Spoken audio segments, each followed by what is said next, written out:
ওনারা আমাকে অবহিত করেছেন স্কোরবোর্ড সহ আরও একটা বিগিনার্স সাঁতারের আছে। এই সংক্রান্ত যে বিষয়গুলো আছে আমরা গুরুত্ব বিবেচনায় খুব দ্রুত আশা করি নেক্সট ফাইন্যান্সিয়াল ইয়ার আমরা কিছু কাজ শুরু করে দিতে পারব। সার্চ কমিটির যেই ফেডারেশনের কমিটিগুলো করার কথা, আমাদেরকে প্রস্তাবনাগুলো দেওয়ার কথা, আমি যতদূর জানি ওনাদের কমপ্লিট হয়ে গেছে। যেহেতু আজকে অফিস ডে না, নেক্সট অফিস ডেতে ওনারা সেগুলো আমাদেরকে জমা দেবেন। সার্চ কমিটির মেয়াদ আর বৃদ্ধি করা হবে না। একটা সার্চ কমিটি অলমোস্ট 7 মান্থ আমরা করছি। তবে আমাদের আরও কিছু কাজ রিফরমেশনের আছে, যেমন কনস্টিটিউশনগুলো থেকে শুরু করে কিছু স্ট্রাকচারাল রিফরমেশন আমাদের করতে হবে। সেটা হয়তো আমরা এনএসসি থেকে ওই সংক্রান্ত একটা কমিটি করে আবার কাজ করব। নির্বাচনের টেন্টেটিভ তো মনে হয় অক্টোবরে। আমরা আশা করছি যে নতুন গঠনতন্ত্রের আলোকে নির্বাচনটা করা যাবে এবং আমরা ক্রিকেট না, শুধু সকল স্পোর্টসে যেটা চাচ্ছি বিকেন্দ্রীকরণ। শুধু ঢাকা কেন্দ্রিক স্পোর্টসগুলো হয়ে যাওয়ার কারণে এটা একটা একটা ফ্যান্টাসি থিং হয়ে থাকতেছে। বাট এটাতে আসলে এই যে প্রান্তিক যারা আছেন, সম্ভাবনাময়ী যারা আছেন, তাদের অংশগ্রহণ কিংবা এই যে ট্যালেন্ট হান্ট আজকে এখানে হচ্ছে, এই সুযোগটা দিনে দিনে সীমিত হয়ে এসেছে। আমরা সেটাকে আবার প্রান্তিক পর্যায়ে নিয়ে যেতে চাই। সেটার জন্য আপনারা দেখেছেন আমরা সারা দেশে অ্যাসেসমেন্ট করছি যে কোথায় কোথায় স্টেডিয়ামের সংস্কার দরকার, কী দরকার। আমরা ইতিমধ্যেই 3টা স্টেডিয়াম ক্রিকেটের জন্য আমরা সংস্কার করে দিয়েছি এবং আমরা বিকেন্দ্রীকরণের জন্য ইভেন আমরা যেন বাংলাদেশের বিভিন্ন জায়গাগুলোতে ইন্টারন্যাশনাল আয়োজন করতে পারি। যেমন এখন ঢাকায় হয়, সিলেটে হয় আর চট্টগ্রামে হয়। আমরা চেষ্টা করছি উত্তরবঙ্গে, দক্ষিণবঙ্গে ওই দিকগুলো কাভার করার, যাতে করে স্পোর্টসের বিকেন্দ্রীকরণটা আমরা করতে পারি। ইভেন দর্শকদেরকেও এঙ্গেজ করা সেখানকার, এই উদ্যোগগুলো আমরা নিচ্ছি। আমি যতদূর জানি বিসিবির মিটিং চলছে, বিসিবি এই বিষয়ে আপনাদেরকে জানাবে। তবে বর্তমান যে পরিস্থিতি, সেই পরিস্থিতিতে কোনো প্রকার ঝুঁকি নেওয়া ঠিক হবে না। পাকিস্তান এম্বাসি থেকেও আমাদেরকে নিরাপত্তা ঝুঁকির বিষয়টি জানিয়েছে। বিসিবি চূড়ান্ত সিদ্ধান্তটা আপনাদেরকে জানাবে। সাঁতারের ক্ষেত্রে সচেতনতাটাও গুরুত্বপূর্ণ এবং আমরা সুইমিং ফেডারেশন সহ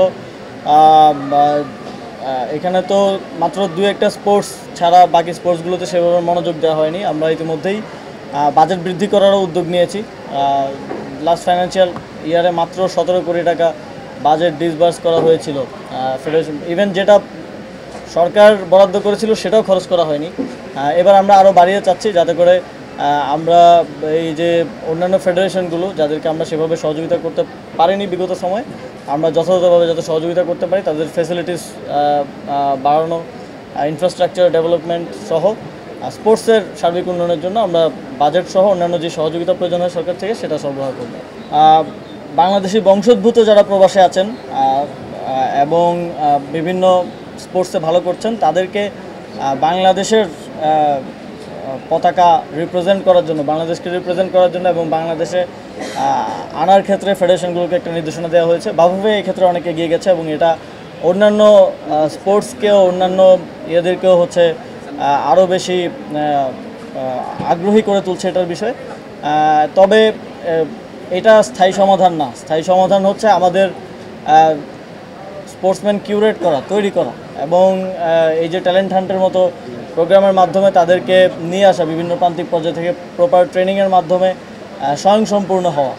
এটা একটু দুঃখজনক যে আমরা এমন জিনিসের মধ্যে পলিটিক্স নিয়ে ঢুকাই যেখানে আসলে পলিটিক্সের কোনো কাজ নেই বা প্রয়োজন নেই। অপ্রয়োজনীয়ভাবে আমরা প্রভাব বিস্তার কিংবা বিভিন্ন কারণে পলিটিক্সটাকে নিয়ে যাই এবং সেটা আলটিমেটলি স্পয়েল করে ওই পুরো ব্যাপারটাকে, এবং এটা স্পোর্টসের ক্ষতি করেছে বিগত সময়। আমাদের এক্সপিরিয়েন্সটা ভালো না কিংবা ভালো কোনো নজির নেই।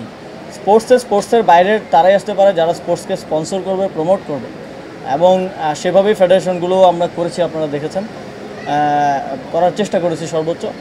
বিসিবির ক্ষেত্রে আমাদের পলিসি সেটাই থাকবে, কতটুকু আমরা করতে পারি সেটা আমরা দেখব। তবে একটা প্র্যাকটিস আছে, যেমন পাড়ার কিংবা গ্রামের যে লোকটা সন্ত্রাসী করে কিংবা বিভিন্ন খারাপ কাজের সাথে জড়িত, সে তার কাভার নেওয়ার জন্য বিভিন্ন রাজনৈতিক দলের সাথে যুক্ত হয়, তার অপকর্মের কাভার নেওয়ার জন্য।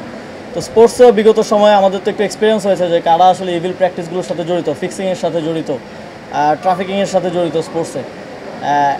এখন তারা নানাভাবে বিভিন্ন রাজনৈতিক দলের আশ্রয়ে নিয়ে আবার স্পোর্টসে এক ধরনের দখল দেওয়ার চেষ্টা করছে। তবে আমরা আমাদের দিক থেকে সর্বোচ্চ চেষ্টা করবো এটা যেন না হয়, কারণ একজন মানুষ যার ব্যাপারে ফিক্সিংয়ের অভিযোগ আমরা পেয়েছি, অ্যাটলিস্ট আমরা কনভিন্স,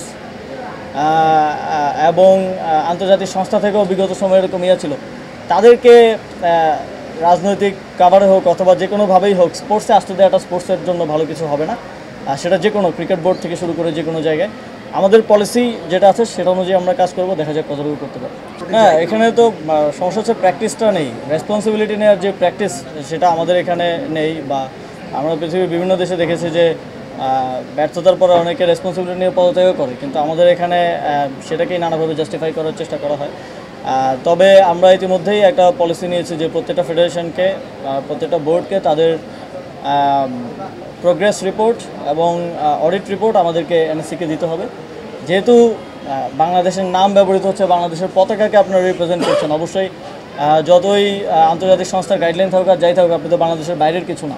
সো অবশ্যই বাংলাদেশ সরকারকে এই জবাবদিহিতাটা দিতে হবে যে আপনারা কেমন কাজ করছেন, কেমন প্রোগ্রেস হচ্ছে, এবং সেই অনুযায়ী আমরা ফেডারেশনগুলোকে ট্রিট করব।